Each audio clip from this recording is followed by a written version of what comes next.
रीमा जी, आपसे सवाल हो रहा है कि जब अदालतें सबूतों की बुनियाद पर किसी सियासी रहनुमा को सजा देती हैं तो चंद सहाफ़ी इसे जमहूरियत का कत्ल करार देते हैं। क्या इस सोच का मतलब ये है कि अगर आप सियासतदान हैं, अपोजिशन लीडर हैं तो आपको किसी भी जुर्म पर छूट मिलनी चाहिए, या कानून का इतलाक सिर्फ आम आवाम पर होता है?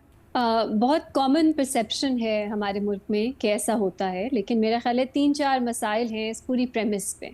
पहला तो ये इन्होंने कहा सबूत, अगर सबूत हैं तो फिर भी लोग कहते हैं इंसाफ का कत्ल है। मेरा ख्याल है अक्सर ऐसा नहीं होता। आप नवाज शरीफ साहब की कन्विक्शंस देख लें, मैं सबसे पहले तो जजमेंट पढ़ती हूँ देखने के लिए कि क्या सज़ा या कन्विक्शन दुरुस्त है या नहीं।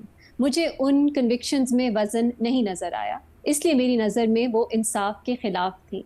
इमरान खान साहब की भी आप जजमेंट्स देख लें, इद्दत से लेके जो 190 मिलियन पाउंड्स केस है, उसमें भी मुझे क्रिमिनल नौयत का एविडेंस नज़र नहीं आया, ये दिखाने के लिए कि उनको कन्विक्ट होना चाहिए था उस केस में, और सजाएं भी मुझे एक्सेसिव लगी। सिमिलरली 9 मई के वाकयात में जो एटीसी फैसलाबाद वाली जजमेंट है इन पर्टिकुलर, इसमें कहाँ है एविडेंस कि लोगों को दहशत गर्दी के लिए सजा हो।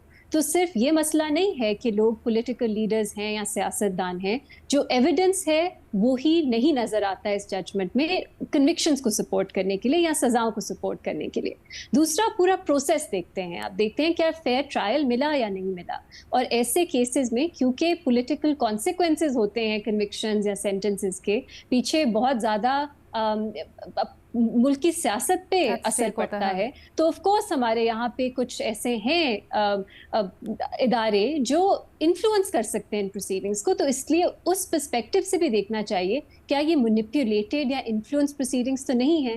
और तीसरा, क्योंकि हमारी एक तारीख रही है कि सियासतदानों को गलत टाइम एक सजा के तौर पे मुख्तलिफ चीज की पॉलिटिकल सजा के तौर पे उन्हें आप क्रिमिनल कन्विक्शंस देते हैं किसी और ऑफेंस के लिए, और बाद में जब सुलह हो जाती है तो वो रिवर्स हो जाती है। इसलिए उस पर्सपेक्टिव से देखना भी जरूरी है, जो एक आम शहरी के केस में शायद ना हो। तो जब मैं इन तीनों चीजों को, मैं तो एटलीस्ट इन तीनों चीजों को देख के फैसला करती हूँ कि क्या इंसाफ हुआ है या नहीं हुआ। ठीक है, thank you so much Reema.